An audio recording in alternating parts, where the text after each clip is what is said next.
Welcome all my dear online students. So in the previous session हम लोगों ने जो बातें करी थी वो आपको समझ में आ गई होंगी।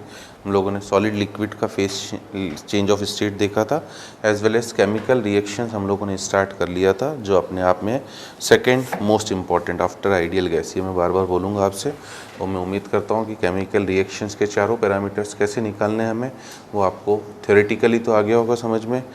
At least work done by the system या बाय द सराउंडिंग होगा वो भी आपको थ्योरेटिकली समझ में आ गया होगा।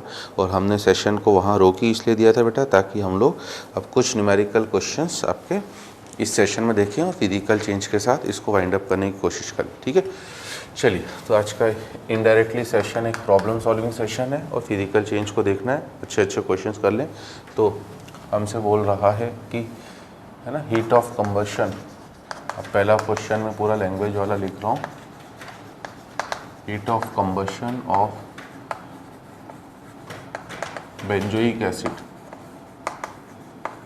at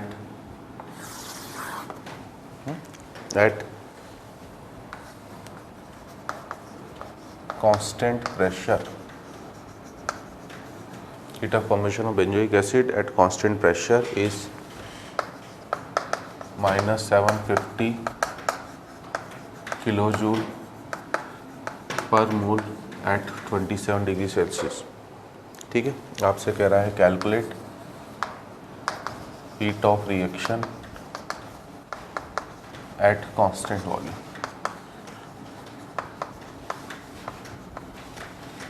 ठीक है, ये सबसे सिंपल टाइप के क्वेश्चन है बेटा, बट 18 साल का एक्सपीरियंस बताऊँ मैं आपको, और इसी साल 2018 में आया भी है। ठीक है ना, 18 साल का एक्सपीरियंस भी हो, 2018 में क्वेश्चन आया भी है कि स्टूडेंट इन क्वेश्चंस को करने में, ठीक है ना, मैं तो इसके भी केमिकल रिएक्शंस के भी आपको अभी टिपिकल वेरिएशंस बताने जा रहा हूँ। ठीक है ना, बट पहले जो सबसे सिंपल वेरिएशन है जो जेई में सबसे ज़्यादा बार आ चुका है वो यही है। और मेरा जो ऑब्जर्वेशन है बेटा कि स्टूडेंट इतने सिंपल क्वेश्चन को भी करने में, है ना, हम तो भैया जेई एडवांस की तैयारी कर रहे हैं। अब सीधी सीधी बात है, अब तो ठान लिया है कि जेई एडवांस में सिलेक्शन निकालना ही है, और उसके लिए आपको, है ना, बेस्ट चीज़ें चाहिए, बेस्ट का साथ भी चाहिए। You can understand what I mean to say. ठीक है, तो पहले कम से कम बेस बन जाए फिर एडवांस में जाए। तो ये जेई मेंस के, इनफैक्ट जेई एडवांस भी बोल दे बेटा, ये सबसे ज़्यादा बार पूछा गया क्वेश्चन है जेई मेंस में, जेई एडवांस में। और आज तक स्टूडेंट इस क्वेश्चन को भी इतना स्ट्रेसफुली समझाने के बाद जो मेरा ऑब्जर्वेशन है वो नहीं करते हैं बेटा, है ना। तो अब करना तो देखिए आपको रहेगा, मैं तो केवल यहाँ से समझा सकता हूँ, क्योंकि इनमें सबसे पहला काम तो बैलेंस रिएक्शन लिखना होता है। स्टूडेंट वहीं पर गड़बड़ कर देता है ना। तो बेंजोइक एसिड बेटा बैलेंस रिएक्शन लिखें। Benzoic acid is C6H5COOH solid. ठीक है, बिना घबराए आपको बोला है कि कंबशन की रिएक्शंस का वेटेज सबसे ज़्यादा है बेटा। जब थर्मोकेमिस्ट्री आएगी तब तो खूब रिएक्शन ही रिएक्शन लिखना है, प्लस O2 गैस। बिना डरे आपको ढंग से रिएक्शन लिखना है, ठीक है ना। कई बार तो इतना सिंपल क्वेश्चन आया बेटा कि उसने रिएक्शन भी लिख दिया। तो एडवांस लेवल के क्वेश्चन में कम से कम मैं इतना मान सकता हूँ कि एटलीस्ट आपको रिएक्शन क्वेश्चन में गिवन नहीं होगी, खुद लिखना पड़ेगी। 6 + 1 7 कार्बन है, तो 7 CO2 गैस प्लस, ठीक है ना, 5 + 6 6 हाइड्रोजन है, तो 3 H2O लिक्विड।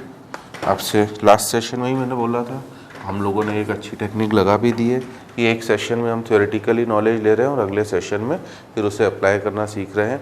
क्या बोला था लास्ट सेशन में कि be careful about the temperature for combustion reaction जिनमें वाटर बन रहा हो। अब जैसे आपने सल्फ़र का कंबशन कराया, कार्बन का कराया, एल्यूमिनियम का, इनमें वाटर नहीं बन रहा बेटा, ठीक है ना। इनमें तो सल्फ़र का कराओगे तो SO2, ठीक है ना, एल्यूमिनियम का कराओगे तो Al2O3, कार्बन का कराया तो CO2। बट जिनमें वाटर बन रहा है, ठीक है ना, ऑर्गेनिक कंपाउंड्स जिनमें कार्बन और हाइड्रोजन दोनों हैं, ठीक है, उनमें वाटर बन रहा है, तो टेम्परेचर के लिए केयरफुल रहना पड़ेगा। क्योंकि अगर ये टेम्परेचर आप लोगों ने 127 कर दिया होता तो H2O गैस हो जाती, ठीक है ना। तो H2O यहाँ पर जो होती वो गैस हो जाती, उससे फ़र्क आ जाता आपका, पहली चीज़। दूसरा चीज़ आपका कि अगर ऑक्सीजन आ रहा है तो स्टूडेंट खूब ज़्यादा गड़बड़ करता है। इस ऑक्सीजन का कोई प्रोडक्ट नहीं बनाना है बेटा, है ना। कंबशन में कार्बन का प्रोडक्ट हमेशा CO2 बनाओगे, हाइड्रोजन का H2O, सल्फर का SO2, नाइट्रोजन है तो नाइट्रोजन का कोई प्रोडक्ट नहीं बनाओगे। हमें थर्मोकेमिस्ट्री में भी ज़रूरत पड़ेगी। क्यों नहीं बनाओगे कोई प्रोडक्ट? क्योंकि unless otherwise mentioned nitrogen is chemically inert, है ना। इसका मैं जस्टिफिकेशन भी दे सकता हूँ आपको। एयर में 80% नाइट्रोजन है, 20% ऑक्सीजन है। अगर ऑर्डिनरी कंडीशंस में नाइट्रोजन और ऑक्सीजन रिएक्ट करना चालू कर दे बेटा, तो फिर ना ये कोर्स पढ़ाने के लिए मैं आपको ज़िंदा रहूँगा, ना आप पढ़ने के लिए ज़िंदा रहेंगे। क्योंकि हमें, ठीक है ना, ज़िंदा रहने के लिए ऑक्सीजन की ज़रूरत है। तब हमारे पास एटमॉस्फेयर में ऑक्सीजन ही नहीं होगी। नाइट्रोजन और ऑक्सीजन, इस रूम में ऑक्सीजन होगी नहीं बेटा, मैं सर्वाइव कहाँ से करूँगा? नाइट्रोजन ऑक्सीजन के साथ रिएक्ट कर जाएगा। तो नाइट्रोजन और ऑक्सीजन कभी नॉर्मल कंडीशंस में रिएक्ट नहीं करते हैं, क्योंकि N और N के बीच में जो ट्रिपल बॉन्ड होता है उसकी बॉन्ड एनर्जी काफ़ी हाई होती है। इसलिए नाइट्रोजन को कोई प्रोडक्ट नहीं बनाना है। थर्मोकेमिस्ट्री में भी ज़रूरत पड़ेगी, but in general chemical reactions के डेल डेल्यू में भी ज़रूरत पड़ती है, ठीक है। और ऑक्सीजन को केवल बैलेंस करने में काम में लिया जाता है। क्या मीनिंग है बैलेंस करने का? 7 2 14 oxygen plus 3 oxygen, total 17 oxygen atoms right hand side में है। आउट ऑफ 17 2 ऑक्सीजन एटम्स आपके यहाँ चले गए हैं, तो बचे कितने ऑक्सीजन एटम बेटा? 15। और ये 2 यहाँ पर है, तो 15/2। अब इसको बैलेंस करने में ही मुझे जो लगता है बेटा 80% स्टूडेंट तो ढेर हो जाते हैं। इसलिए सबसे पहले आपको बेसिक चीज़ें तो पता होना खूब ज़रूरी है ना। हम लोग जो प्रैक्टिस करा सकते हैं बेटा 2 4 5 10, बट ज़्यादा तो आपको ही करनी है। थर्मोकेमिस्ट्री में जब हीट ऑफ कंबशन होगा तो मैं करा दूंगा भले 10 12 15 रिएक्शंस आपको प्रैक्टिस, बट अल्टीमेटली करना आपको ही पड़ेगा, ठीक है। फिर से बता दे रहा हूँ, कार्बन गिने 6 + 1 7, कार्बन का CO2 बनाया, हाइड्रोजन 5 + 1 6, तो H2O बनाया, 6 था। जितने, मतलब सीधे सीधे रूल सुन लो, जितने कार्बन उतने CO2 बना दो, जितने हाइड्रोजन है उसके हाफ हाइड्रोजन बना दो, और ऑक्सीजन बस गिन लो दोनों तरफ, ठीक है। जितने कम आ रहे हैं उसको /2 भी करना है। 7 2 14 + 3 17, इधर 2 थे तो 15 कम थे तो 15 डालो, बट /2 भी करोगे वो भी है। तो अब इससे आपको पहले तो इस रिएक्शन का क्या पता पड़ जाएगा? ΔNg। ΔNg के लिए आपको न सॉलिड को काउंट करना है बेटा, न लिक्विड को काउंट करना है। ये दो चीज़ें तो हट गई।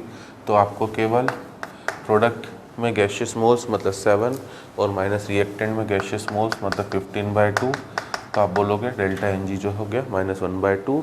और उसके बाद केमिकल रिएक्शंस के लिए मैंने एक यूनिवर्सल फार्मूला बोल दिया है, कौन सा? ΔH = ΔU + ΔNgRT। अब ये मैं ऑफलाइन में भी स्टूडेंट्स को खूब स्ट्रेसफुली समझाता हूँ, बट वो गड़बड़ कर ही देते हैं बेटा, है ना।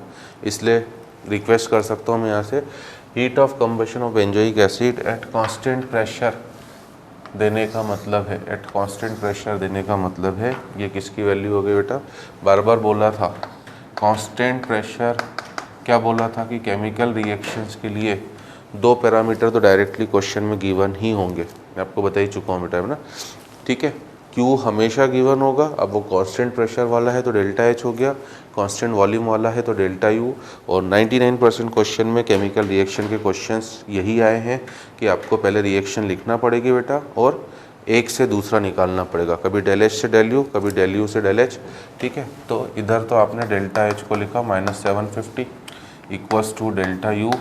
अब ΔNg आपने निकाल लिया है -1/2 × R, तो R आपका, अब यहाँ पे है ना जो गड़बड़ करते हैं स्टूडेंट वो बता दूँ, R आपका सिंस जूल में है बेटा, तो इसलिए स्टूडेंट की जो कॉमन मिस्टेक होती है उसे R की केवल एक ही वैल्यू याद रहती है 0.082 हमेशा। तो ध्यान देना, एनर्जी वाले प्रॉब्लम्स में 0.082 नहीं यूज़ होगा, यहाँ पर जूल वाली वैल्यू। और हो सकता है आप बोले कि सर 8.314 होती है, तो थोड़ी सी कैलकुलेशन आप मेरी समझेंगे जिससे आपका काम आसान होगा। 25/3 इज़ 8.3, मतलब 8.314 तो है वैल्यू बेटा, बट 25/3 निकालोगे तो 8.33 हो जाएगा। अब 8.33 है और 8.31 है, 0.02 से आपकी दुनिया तबाह होने वाली नहीं है कि आप सोचो कि सर 0.02 का फ़र्क आ रहा है। ऑब्जेक्टिव क्वेश्चन में बेटा 0.02 से कोई फ़र्क आने वाला नहीं है, बट इससे कैलकुलेशन खूब इजी होगी। क्यों? क्योंकि टेम्परेचर है 300 आपका, ठीक है, तो 3 से ये आसानी से कैंसिल होगा। बट अभी भी अगर आपने केवल इतना करके छोड़ दिया तो भी गलत हो जाएगा, ठीक है, तो भी गलत हो जाएगा। अब कहाँ गड़बड़ हो रही बेटा? ये किलो जूल है, केयरफुल रहना। तो तो डिवाइडेड बाय 1000 भी करना पड़ेगा। इतनी चीज़ों का ध्यान रखना पड़ता है। और एक बिलो एवरेज स्टूडेंट, इसीलिए 90% टाइम है ना, 99 तो थोड़ा सा अतिशयोक्ति हो जाएगी, 90% ऑफ टाइम में इस फॉर्मूले को यूज़ करने में कहीं ना कहीं गड़बड़ कर देता है, या बैलेंसिंग में या यूनिट में, और इतना सड़ा सा क्वेश्चन भी वो गलत करके आ जाता है। ठीक है। और अब अगर आप इन गलतियों से बच चुके हैं बेटा, ये कैंसिल, 3 से 3 कैंसिल, 25/20 मतलब कितना, माइनस का 1.25, और इसलिए डेल यू जो हो गया माइनस का 750 और माइनस माइनस प्लस 1.25, ठीक है ना। इस वजह से आप बोलोगे आपका नेट आंसर माइनस का 748.75 किलो जूल। ठीक है। तो अब मैं एक रफ हिंट बता दूं बेटा पहले तो, ठीक है ना, इसी का फिर मॉडिफिकेशन भी कर दूं। क्या रफ हिंट, अगर डेल्टा एन जी किसी रिएक्शन का 0 है तो आप बोलोगे कि डेल एच और डेल यू बराबर है ना। अगर डेल्टा एन जी पॉजिटिव है तो ध्यान देना, डेल्टा एन जी पॉजिटिव होने का मतलब del H always greater than del U होगा। ठीक है। मैं मैथमेटिकल बात कर रहा हूँ यहाँ पर, और डेल्टा एन जी नेगेटिव है, मैथमेटिकल बात कर रहा हूँ बेटा, ध्यान देना, क्योंकि ये बातें मैथमेटिकल हो रही है। जैसे इस रिएक्शन का डेल्टा एन जी नेगेटिव है तो आप देख सकते हो कि डेल्टा यू की वैल्यू -750 है, बट डेल्टा यू की वैल्यू -78.75 है, तो मैथमेटिकली -750 छोटा है, और ये हमें इसमें मैथमेटिकल ही देखना है। ठीक है। तो कई बार केवल क्वेश्चंस में यही पूछ लेता है बेटा कि इस प्रोसेस के लिए डेल एच और डेल यू में कौन बड़ा होगा कौन छोटा होगा, उसका तरीका ये रहा आपका। ठीक है।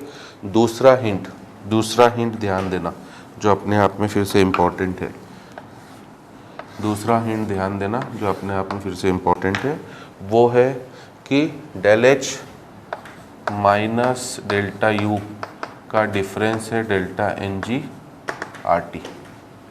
कई बार वो केवल डिफरेंस पूछ लेता कि calculate the heat of difference at constant pressure and constant volume, जो delta N G R T के बराबर होगा, और इसकी वैल्यू बेटा है ना, नॉर्मली टेम्परेचर 27 डिग्री सेल्सियस ही होगा। ठीक है। नॉर्मली 99% में जो मैंने देखा है। ठीक है। 25 हो तो उसे आप 27 ही लो। तो अगर टेम्परेचर 27 ही है तो 300, 25/3 1000, इन सबको देखूँ तो ये 2.5 है। ठीक है ना। तो आर टी की वैल्यू तो आपकी किलो जूल में 2.5 है। अब बच रहा है केवल क्या बेटा, डेल्टा एन जी। समझे। तो मैं ये हिंट देना चाह रहा हूँ आपको कि आप आर टी की वैल्यू 27 डिग्री सेल्सियस के लिए तो याद ही रख लें, ताकि बार बार आपको कैलकुलेशन करना ही ना पड़े। ठीक है ना। और अब बचा बेटा delta N G. Delta N G की वैल्यू नॉर्मली आप कोई भी रिएक्शन देखोगे 1, 2, -1, -2, -½ +½ इसी टाइप की आएंगी। तो अगर डेल्टा एन जी मैक्सिमम मान लो 2, 3 की रेंज में भी जा रहा है, तो एक रफ आइडिया दे रहा हूँ कि अगर ऑब्जेक्टिव प्रॉब्लम है बेटा और एक की वैल्यू गिवन है दूसरे की पूछी गई है, तो क्लोजेस्ट वाले आंसर लीजिएगा।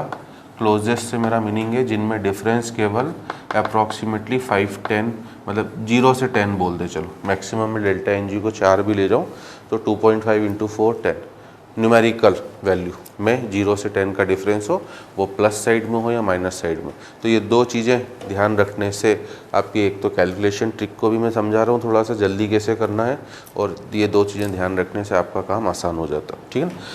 अब इसी का मान लीजिए सेकेंड पार्ट भी बता दूं बेटा, एक आइडिया दे दूं आपको कि अगर टेम्परेचर में आपको 127 दे देता तब पूछता है ना। तो अगर मैं टेम्परेचर आपको 127 दे देता इस क्वेश्चन में और तब बात करता, तब ऐसा नहीं कि केवल एक जगह टेम्परेचर चेंज करते ही आपका काम हो जाता। अभी मैंने हिंट दी थी, बट तब भी मैं एक क्वेश्चन को समझाना चाहता हूँ कि अगर मैंने टेम्परेचर आपको 127 दिया होता तो CO2 गैस और ये जो 3H2O है ये भी गैस हो जाता, और तब इसका जो डेल्टा एन जी होता वो 7 + 3 10 में से 15/2, मतलब वो आपका कितना हो जाता, -5/2।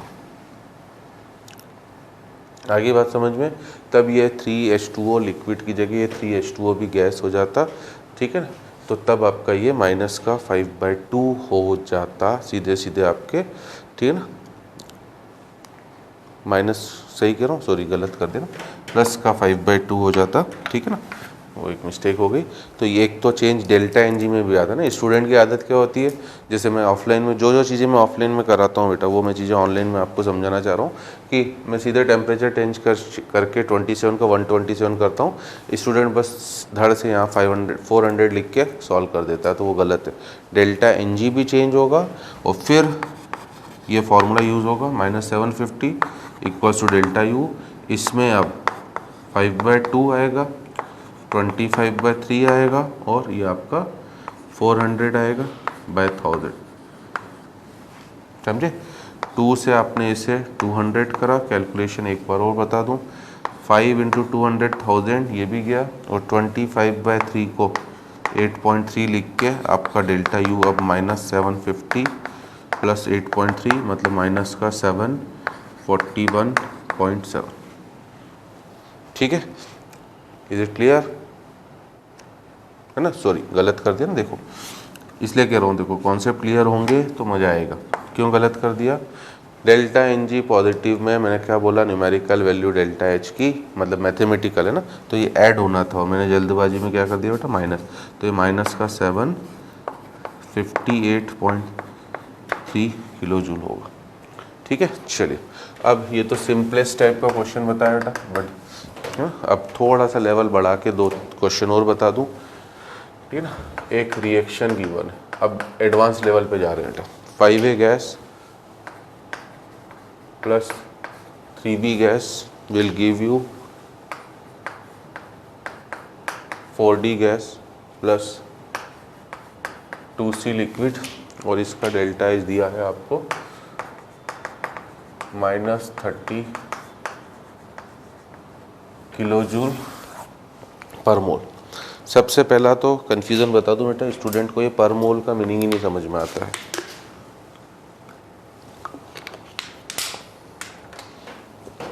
जो थर्मोकेमिस्ट्री का सबसे इम्पॉर्टेंट पार्ट है, क्योंकि थर्मोकेमिस्ट्री में आपको थर्मोकेमिकल इक्वेशन लिखनी पड़ेंगी, और थर्मोकेमिकल इक्वेशन का मतलब होता है केवल ये लिखते बेटा तो ये केमिकल इक्वेशन है, और साथ में आपने थर्मल चेंज भी शो कर दिया है, इसलिए इसे बोला जा रहा है थर्मोकेमिकल रिएक्शन, ठीक है। -30 किलो जूल पर मोल, ये पर मोल का मतलब ही नहीं समझ में आता है 90% स्टूडेंट को, तो यहाँ पर ये पर मोल केयरफुली रहना बेटा, ये ऑफ रिएक्शन होता है। And what is the meaning of पर मोल ऑफ रिएक्शन, जिस फॉर्म में रिएक्शन बैलेंस फॉर्म में गिवन है क्वेश्चन में, ठीक है ना, उस फॉर्म में अगर रिएक्शन का 1 मोल की बात करोगे तो आप बोलोगे जब 5 moles of A combines with 3 moles of B, when 5 moles of A combines with 3 moles of B and gives 4 moles of D and 2 moles of C, then it is said to be that 1 mole of reaction is completed। तब आप बोलोगे कि आपकी reaction का 1 मोल क्या हो चुका है, कंप्लीट हो चुका है। ये है पर मोल ऑफ रिएक्शन का मतलब।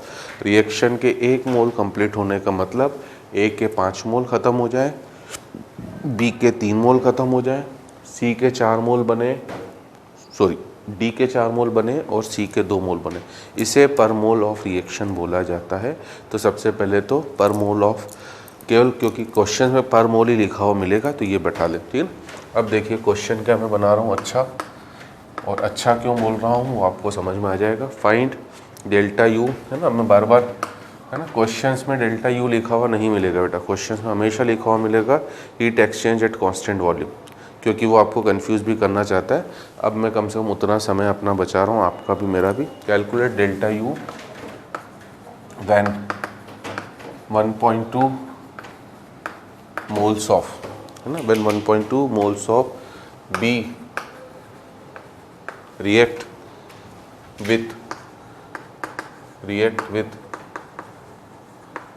excess of A at 300 Kelvin in a closed rigid container। Very nice question, अच्छा क्वेश्चन बेटा, ठीक है ना। स्टूडेंट जब इस सिंपल क्वेश्चन में ही इतनी गड़बड़ करता है तो ये तो सीधे एडवांस लेवल का क्वेश्चन हो चुका है, पहले ही बता दूं मैं आपको, है ना। करना कुछ नहीं है बट गड़बड़ करता है स्टूडेंट, ठीक है ना। केमिकल रिएक्शंस का डेल एच दे के डेल यू कभी भी पूछता है बेटा, तो हमारे पास एक ही फॉर्मूला है, दैट इज़ डेल एच बराबर del U plus delta N G R T, ठीक है। और अब इसका आप डेल्टा एन जी निकालो, कितना है डेल्टा एन जी इस रिएक्शन का, ठीक है ना। डेल्टा एन जी, सी लिक्विड है ध्यान देना, तो आपको सी को काउंट नहीं करना है, केवल 4 डी का कोफिशिएंट जो गैस है और 5 + 3 8, तो डेल्टा एन जी इस रिएक्शन का हो गया कितना -4। ये बात आई आपको समझ में, ठीक है ना। तो अब अगर डेल्टा एन जी इस रिएक्शन का है ना, सी लिक्विड है -4 है, तो डेल एच है -30 equals to del U plus delta N G की जगह -4। और अभी मैंने आपसे बोल दिया कि 300 केल्विन हो तो आर टी की वैल्यू सीधे सीधे आप याद ही रख लो, कितनी है 2.5, ये रहा लिखा हुआ बेटा, ठीक है ना। मेरे जितने नोट आप लोगे उतने आपके नोट अच्छे बनेंगे, मतलब उतने सिलेक्शन अच्छी रैंक से होगा, जॉब अच्छा लगेगा बेटा। तो सीधे सीधे डेल्टा यू माइनस का 10 उधर जाके प्लस हो गया, तो डेल्टा यू की वैल्यू हो गई -20 किलो जूल, -20 किलो जूल, ठीक है, पर मोल। अब ये भी पर मोल है, ठीक है। तो अब भैया स्टूडेंट क्या करता है गड़बड़, वो बता दो। पहले तो हो सकता है आपके मन में डाउट होना चालू हो गया हो कि सर ये 1.2 मोल था सर, आपने ध्यान ही नहीं दिया, ठीक है ना। सर आप गलत कर रहे हो सकता है आपके दिमाग में ये चल रहा हो, ये 1.2 मोल था आपने ध्यान ही नहीं दिया। मुझे पूरा ध्यान है बेटा, मैंने ही क्वेश्चन लिखा है, मैं अब आपको आ रहा हूँ। अब ये क्वेश्चन अच्छा क्यों हो गया, जो काम आपने प्रीवियस क्वेश्चन में डेल एच डेल यू का करा है वो तो करना पड़ा ही पड़ा है, साथ में अब मोल कॉन्सेप्ट भी यूज़ हो रहा है बेटा, है ना। तो बी केयरफुल, स्टूडेंट कहाँ मिस्टेक करता है वो बता दूँ। वो 1.2 मोल हैं बी के, तो वो पहले रिएक्शन को ही बदल के उसका डेल्टा एन जी बदलने की कोशिश करता है, ठीक है ना। मैं यहाँ से खड़े होकर आपको समझाने की कोशिश करूँगा और उम्मीद करूँगा कि आपको वास्तव में मेरी बातें समझ में आ जाएंगी। स्टूडेंट डेल्टा एन जी को ही चेंज करने की कोशिश कर देता है कि 3 मोल के लिए इतना तो 1.2 के लिए इतना, ये वो। बेटा ये करोगे तो कहीं ना कहीं पक्का गड़बड़ कर दोगे, ये मैं साफ साफ बता दे रहा हूँ आपको। ये करोगे तो कहीं ना कहीं गड़बड़ कर दोगे।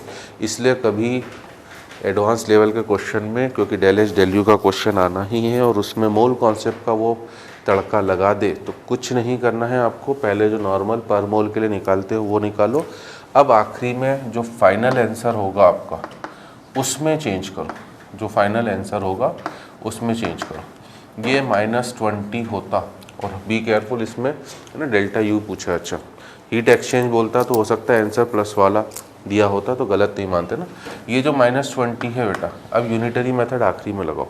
देखो एक्सेस ए तो एक्सेस में, तो ए की तो हमें सोचने की ज़रूरत नहीं। ये जो -20 आया है ये बी के कितने मोल के लिए आया बेटा, 3 मोल के लिए, तो पर मोल के लिए कितना होता, इसको 3 से क्या करते हैं आप डिवाइड, ठीक है। अब बी के रिस्पेक्ट में जो दिया हुआ है उसका यूज़ बता रहा हूँ बस, कि इसको हमेशा लास्ट में ही करना, पहले कर दिया तो तबाही मचा दोगे आप, कि डेल्टा एन जी को आपने चेंज करने की कोशिश करी या फलाना डिमका, वो गलत कॉन्सेप्ट है। उसको हमेशा लास्ट में ही सोचेंगे कि जिसके बारे में बोला गया है उसके पर मोल पर आ जाए। अभी ये -20 पर मोल ऑफ रिएक्शन है, इसलिए मैं इतना स्ट्रेस दे रहा हूँ। अब बी का 1 मोल मतलब -20/3, और पूछा कितने हैं 1.2 के लिए, तो ये हो गया बेटा 0.4, आपका आंसर होगा -8 किलो जूल, खत्म।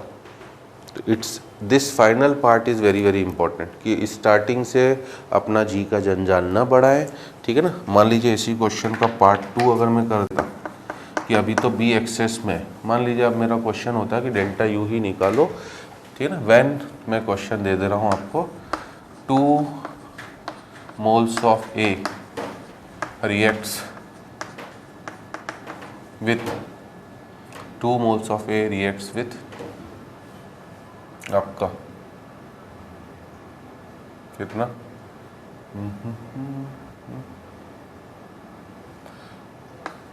2 moles of A reacts with, चलो हम लोग 2 कर देते हैं कि थोड़ा और चेंज कर दो, चलो 1 मोल कर देते हैं बेटा ना आपके लिए। 1 mole of A reacts with 1 mole of B.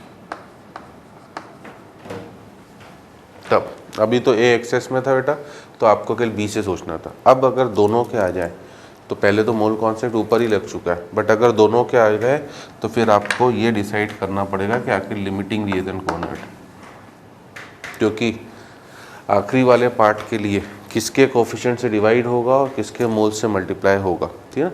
1 mole of A is react with, आपको और अच्छा ना लगे तो चलो 1 मोल ऑफ बी की जगह हम लोग कर देते हैं इसको भी चेंज, 0.8 मोल्स ऑफ बी कर देते हैं, ये भी अलग अलग डाटा ले लेते हैं। तो अब तो पहले वाले में लिमिटिंग रिएजेंट बी ही था। क्यों था लिमिटिंग रिएजेंट बी? क्योंकि ऑब्वियसली क्वेश्चन में बोल दिया ए एक्सेस में, बट अब लिमिटिंग रिएजेंट भी डिसाइड करना है। और लिमिटिंग रिएजेंट मोल कॉन्सेप्ट का तड़का लग गया। कैसे डिसाइड करते हैं बेटा? गिवन मोल्स को ए के लिए उसके कोफिशिएंट से डिवाइड करो 1/5 और बी के लिए 0.8 को उसके कोफिशिएंट से डिवाइड करो। जिसके लिए वैल्यू छोटी आएगी वो लिमिटिंग रिएजेंट होगा। तो ये वैल्यू छोटी आ गई है किसके लिए? ए के लिए, ठीक है ना। 1/5 इज 0.2, जबकि 0.8/3 0.2 से तो बड़ा होगा। डिवाइड करने का मतलब ये नहीं बेटा पूरा डिवाइड करने बैठ जाओ, केवल जस्ट ओरली आपके लिए तो मैंने लिख दिया है, ठीक है ना। तो अगर क्वेश्चन में ये होता कि मोल कॉन्सेप्ट का इतना बढ़िया तड़का लग जाता तब फाइनल आंसर आपका -20, ठीक है ना। हालांकि मैंने डेल्टा यू लिख के थोड़ी गड़बड़ कर दी है बेटा, क्योंकि डेल्टा यू में कुछ नहीं बोला जाता है तो हमेशा 1 मोल के लिए लिया जाता है। बट ठीक है, अब मैंने आपको बोल ही दिया है ओरली कि मैं केवल आपका समय बचाने के लिए heat exchange at constant volume की बात कर रहा हूँ। तो -20 इंटू क्या आपका अब ए के रिस्पेक्ट में डिसाइड होगा बेटा ना, क्योंकि ए आपका एलआर था। तो आप ये पर मोल जो -20 आपने लिखा है ये पर मोल ऑफ किसके रिस्पेक्ट में था? रिएक्शन। और रिएक्शन का 1 मोल का मतलब ए के 5 मोल। तो ए के 1 मोल के लिए कितना हो गया? -20 को पहले 5 से डिवाइड करो और फिर एक्चुअली रिएक्शन में कितने पार्टिसिपेट कर रहे हैं? ए के केवल 1 मोल, उससे मल्टीप्लाई करो। तो ये मोल कॉन्सेप्ट वाला पार्ट के लिए आखिरी के लिए रखें आप अपना। तो यहाँ से आपका आंसर हो जाएगा -4 किलो जूल, है ना। उम्मीद करता हूँ बेटा समझ में आया होगा जो मैंने समझाने की कोशिश करी है कि क्या चेंज हो गया क्वेश्चन में। अब थोड़ा सा तड़का और लगा दूँ बेटा क्वेश्चन, ठीक है ना। चलो अगला क्वेश्चन और बढ़िया। 3 non ideal gases A, B and C. 3 non ideal gases, अब नॉन आइडियल पे आ गया हो। A, B, C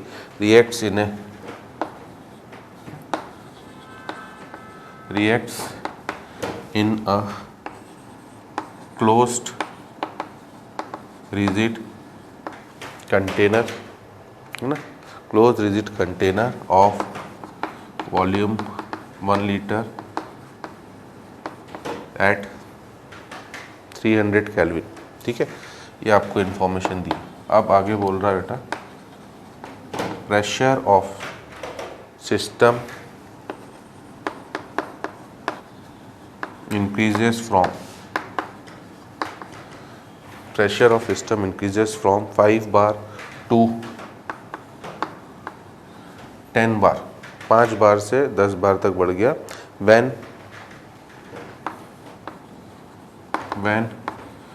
0.2 moles of C form, 0.2 moles of C form, ठीक है। आपसे कह रहा if heat released in the reaction,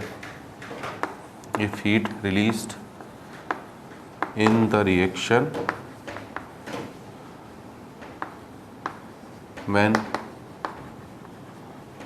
0.2 moles of C are formed, ठीक है ना, is 2.5 kilojoule, then calculate delta H of reaction.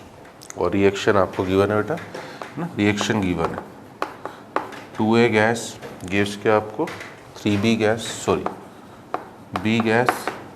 And plus 3C gas. हर बार मैंने रिक्वेस्ट करी है कि क्वेश्चन लिखते ही थोड़ा सा पॉज करके पहले अपनी तरफ से अटेम्प्ट जरूर करें, ठीक है, क्योंकि ये वो बेसिक क्वेश्चन है जो गारंटेड आएगा ही आएगा। ये हमने एडवांस लेवल करा, ये अब उससे भी एडवांस लेवल हो गया, ये उससे भी एडवांस लेवल हो गया, तो हम लेवल धीरे धीरे बढ़ा रहे बेटा, है ना। पिछले केस में सिंपल रिएक्शंस का आपको work done by the system, on the system, by the surrounding, on the surrounding समझाया। फिर डेल एच डेल यू के क्वेश्चंस, हालांकि है ना इस तरह के क्वेश्चंस, और प्रैक्टिस आप ज़रूर करिएगा। मैं आपको प्रैक्टिस प्रॉब्लम के फॉर्म में दूंगा भी, ठीक है। और एडवांस लेवल के एक एक क्वेश्चंस का भी आपको आइडिया रहे, कि आपके दिमाग में रहे कि क्या ट्विस्ट हो सकता है, कहानी खत्म। अब ये तो अपने आप में काफ़ी यूनिक क्वेश्चन है बेटा, है ना। क्यों है यूनिक क्वेश्चन, है ना। यूनिक क्वेश्चन इस सेंस में बेटा कि ये जो है आपका, एक तो नॉन आइडियल गैसेस है, तो बी केयरफुल, ठीक है ना। नॉन आइडियल गैसेस होने से डेल एच बराबर डेल यू, ठीक है ना, डेल एच बराबर del U plus delta of P V, जो यूनिवर्सल फार्मूला था, उसको कोई दुनिया से लेना देना नहीं है। ये एक तो केवल डराने के लिए है कि स्टूडेंट पहले यहीं से डर जाए। आपको मैंने पहले ही बोल दिया, डेल एच बराबर del U plus delta of P V एक यूनिवर्सल फार्मूला है। ये change of state, physical change, chemical change, ठीक है, सबके ऊपर लगेगा।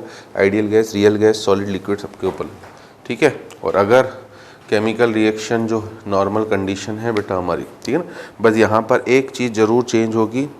क्या चेंज होगी कि कहीं पर भी टेम्परेचर मेंशन नहीं है बेटा, ठीक है ना। तो इसको मैं थोड़ा साइड में लूँगा कि अगर आप ये सोचो कि हम ये वाला फार्मूला यूज़ कर दें, डेल एच बराबर del U plus delta N G R T, तो ये सोचना आपका गलत है, ठीक है ना। ये सोचना आपका गलत है, ठीक है। ये नहीं यूज़ होगा क्योंकि टेम्परेचर तो भी मेंशन ही नहीं है। तो इसलिए यूनिवर्सल फार्मूला जो था डेल एच बराबर del U plus delta of P V, इसमें फिर अपना दिमाग लगाइए। और इसमें क्या दिमाग लगाना है कि वॉल्यूम कांस्टेंट है, तो इसलिए हमारा जो यहाँ फार्मूला यूज़ होगा वो डेल एच बराबर del U plus B delta P. हमें वॉल्यूम पता है, डेल्टा पी पता है, ठीक है। और बी केयरफुल, वापस ये जो डेल्टा एच ऑफ रिएक्शन बोला है बेटा, इसलिए मैं बी केयरफुल नाइस क्वेश्चन बोल रहा हूँ। ये पर मोल ऑफ रिएक्शन ही, जब तक कुछ नहीं बोला जाता है, मैंने अभी बोला है थर्मोकेमिस्ट्री, तो मैं तो स्ट्रेसफुली मैं बोलूँगा ही बोलूँगा, बट यहाँ से भी मैं बोलना चालू कर दे रहा हूँ कि डेल्टा एच डेल्टा यू, जैसे यहाँ मैंने जब लिखा था तो तभी मैंने बोल दिया था बेटा कि मैंने आपका समय बचाने के लिए मेरा भी molar heat exchange at constant volume नहीं लिखा है, ठीक है ना। बाकी अदरवाइज़ अगर मैंने डेल्टा यू बोला है तो वो पर मोल का ही था, बट आपको सिंपली समझ में आ गया होगा कि मेरा पर्पस क्या था, कि ठीक है क्यों लिखे हैं उतना, ठीक है ना। तो अब ये जो डेल्टा एच है बेटा ये पर मोल का है, जबकि ये जो आपको गिवन है हीट रिलीज, सबसे पहली बात तो ये हीट रिलीज किसकी वैल्यू है, डेल्टा यू की, ये डेल्टा यू की है। बट ये डेल्टा यू पर मोल का नहीं है बेटा, ये पर मोल ऑफ रिएक्शन का नहीं है। ये तो तब का है जब आपका C के 0.2 मोल बने हैं, ये साफ साफ क्वेश्चन में लिखा हुआ है। तो अब हमें पर मोल के लिए निकालने के लिए, ठीक है ना, पहले क्या करना पड़ेगा बेटा, ठीक है ना। सबसे पहले देखो उसने कंडीशन दे दी है कि प्रेशर क्या हो रहा है आपका 5 बार से लेकर 10 बार डबल हो रहा है। प्रेशर डबल होने का मतलब ऑब्वियसली मोल्स भी डबल हो रहे होंगे। इतनी बात तो सभी को समझ में आ रही है बेटा, ठीक है ना। तो अगर स्टार्टिंग में मैं इसके x मोल मान लेता हूँ 0 क्योंकि इसमें मोल्स में चलना पड़ेगा, x 0 तो x माइनस, है ना, चलो a मानते हैं बेटा, है ना, a 0 a माइनस 2x, और b के मोल्स बनेंगे x, c के मोल्स बनेंगे 3x, ठीक है। और 3x की वैल्यू ही उसने कितनी दे दी है आपको 0.2। तो यहाँ से आपको x पता पड़ गया कि x से कितना आपका 0.2/3, ठीक है। और x अगर 0.2/3 है तो हमें स्टार्टिंग मोल्स पता करने बेटा, आखिर स्टार्टिंग में कितने मोल्स थे। हम यूज़ कर रहे हैं कि pressure is directly proportional to number of moles. अब ये सर ये तो रियल नॉन आइडियल गैसेस है, ये क्यों यूज़ कर रहे हो, क्योंकि बेटा उसने वॉल्यूम तो कंटेनर का क्या कर दिया है, कांस्टेंट ही कर दिया है ना, तो इसको हम लोग यूज़ कर सकते हैं अभी। Pressure is directly proportional to number of mole, मतलब P initial upon P final is equals to N initial upon N final, ठीक है। अब P इनिशियल है 5, P फाइनल है 10, N इनिशियल है A और N फाइनल अगर सबको सम करोगे बेटा A minus 2x plus x plus 3x, तो ये हो गया A प्लस कितना 2x। सबसे पहला काम आपका ए ही निकालना था कि आखिर स्टार्टिंग में कितने मोल्स थे हमारे पास। तो 1/2 will be equals to A upon A plus 0.4/3। तो A plus 0.4/3 is equals to 2a, मतलब आपके लिए ए की वैल्यू हो गई बेटा कितना 0.4/3। ये है स्टार्टिंग मोल्स आपके, ठीक है ना। तो हमने जब ए के, अब एक्चुअली हमारे पास ये उसी क्वेश्चन का थोड़ा सा मॉडिफिकेशन है, ठीक है ना। हमने ए के इस पर मोल ऑफ रिएक्शन निकालने का मतलब कितने मोल के लिए निकालना है बेटा 2 मोल। बट राइट नाउ जो ये डेल्टा एच है वो तब का था जब ए के कितने मोल्स थे आपके पास 0.4/3। तो पहले तो आप अपना डेल एच बराबर जो मैंने बोला -2.5 del U plus V delta P, close container का वॉल्यूम है 1 आपका, और चेंज ऑफ प्रेशर 10 - 5 कितने का हो गया बेटा 5 का, ठीक है। बार में, ये बार किस में है, बार लीटर इनटू इसको भी किलो जूल में बदलना है।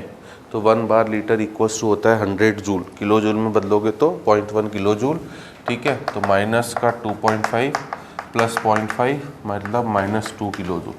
ये डेल एच है कब का, ये डेल एच है कब का, ये डेल्टा यू था बेटा।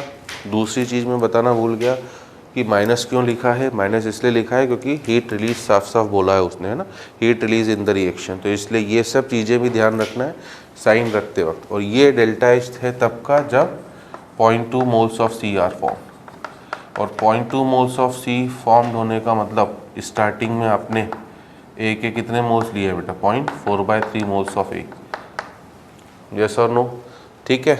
तो हमें नेट जो डेल्टा एच चाहिए वो कितना हो जाएगा -2 है 0.4/3 की वजह से, तो 2 की वजह से कितना 0.4/3 से इसको डिवाइड करोगे बेटा और 2 से मल्टीप्लाई करोगे तो -2 2 जा 4 इंटू 3 डिवाइडेड बाई 0.4, ये हो गया आपका 10, मतलब माइनस का कितना बेटा आपका 30 kilo joule. Very very nice question, इतना सोच पाना, है ना। अगर आपने सही करा है बेटा तो इसका मतलब आपके कॉन्सेप्ट्स है ना बिल्कुल स्ट्रॉन्ग और सही चल रहे हैं। गलत कर रहे हो तो कम से कम एडवांस लेवल के 2-4 क्वेश्चंस का आपको आइडिया रहे कि क्या करना है ना। वंस अगेन मैं 2 मिनट में ब्रशअप कर रहा हूँ। प्रॉब्लम में हुआ क्या था, हीट रिलीज थी बट वो क्लोज रिजिड कंटेनर है, इसलिए ये डेल्टा यू की वैल्यू है। ये डेल्टा यू की वैल्यू थी जब 2.2 मोल्स ऑफ सी के बने थे, ठीक है ना। और हमें डेल्टा एच ऑफ रिएक्शन निकालना था, मतलब पर मोल के लिए, और पर मोल ऑफ रिएक्शन का मतलब ए के 2 मोल लेना कंपलसरी था। तो हमने पहले ये पता करने की कोशिश करी कि आखिर आपने रिएक्शन ए के कितने मोल्स के साथ स्टार्ट करी थी, ठीक है ना। वो पता करने के लिए हमने pressure is directly proportional to number of moles का फॉर्मूला लगा के स्टार्टिंग में ए मोल्स माना, A00, A - 2x, x और 3x, इससे x तो हमें पता ही पड़ गया बेटा, और उससे हमने स्टार्टिंग मोल्स निकाले। डेल एच बराबर del U plus delta N G R T का यूज़ नहीं हो सकता था बिकॉज टेम्परेचर क्वेश्चन में गिवन नहीं था आपका। इस वजह से यूनिवर्सल फार्मूला डेल एच बराबर del U plus delta of P V को मॉडिफाई करके हम लोग डेल एच बराबर del U plus V delta P में लाए, और अब उस वी डेल्टा पी से डेल यू पता था, ठीक है ना। वी 1 है, डेल्टा पी 5 था, और किलो जूल में बदलने के लिए 0.1, ये -2 किलो जूल आया जब 0.2 मोल्स ऑफ सी बने। और 0.2 मोल्स ऑफ सी बनने का मतलब आपने ए के स्टार्टिंग में कितने मोल्स लिए थे बेटा 0.4/3। तो 0.4/3 ऑफ मोल्स ऑफ ए के लिए अगर वैल्यू -2 है तो 2 मोल्स के लिए कितनी होगी, बस यूनिटरी मेथड से मैंने लास्ट में उतना ही करा है, ठीक है। तो अब फेस चेंज हम करेंगे तो फिर लंबा हो जाएगा बेटा। तो आज के सेशन में 3 क्वेश्चन में ही हमारा समय लग गया है, नेक्स्ट सेशन में फिनिश करते हैं, है ना। हमें कोई हड़बड़ी नहीं है, हमें जेई आराम से अगले साल देनी है। मेन इंपॉर्टेंट काम है कि हमारा न्यूमेरिकल बेस सॉलिड होता चले जाए। तो इन 3 क्वेश्चंस को आपने डेफिनेटली एंजॉय करा होगा, इसके बाहर केमिकल रिएक्शन का कोई पार्ट नहीं जाएगा। तो I hope you have enjoyed this today's session, small session of numerical questions, numerical solving attitude. We will meet in the next session, till then good bye.